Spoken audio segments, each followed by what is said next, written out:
ଜାଣିଛନ୍ତି କି ଆମ ବଡି ପାଇଁ ବି 5ଟା ମନ୍ତ୍ର ଅଛି। ଯେମିତି ସବୁ ଦେବାଦେବୀଙ୍କ ପାଇଁ କିଛି ନା କିଛି ମନ୍ତ୍ର ଅଛି। ତ ହାଏ, ମୋ ନାଁ ପ୍ରଭାସିନୀ ମଲ୍ଲିକ। ଆମର ଏଇ ଯେଉଁ 5ଟା ମନ୍ତ୍ର ଅଛି ସେ ହୋଲ୍ ଆମ ବଡି ପାଇଁ, ବିଶେଷ କରି ଆମର ଗଟ୍ ହେଲ୍ଥ ପାଇଁ। ଗଟ୍ ହେଲ୍ଥ ପାଇଁ କେମିତି?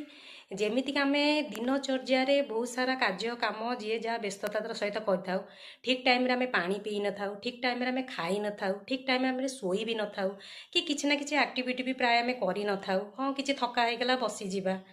ବାକି ରହିଲା ମାଇଣ୍ଡ ସେଟ୍, ଯେଉଁଟାକି ଆମ ବଡି ପାଇଁ ନିହାତି ଦରକାର। ଆମେ ମାଇଣ୍ଡ ସେଟ୍ କଲେ ଆମେ ଏଇଟା ନିହାତି କରିପାରିବା।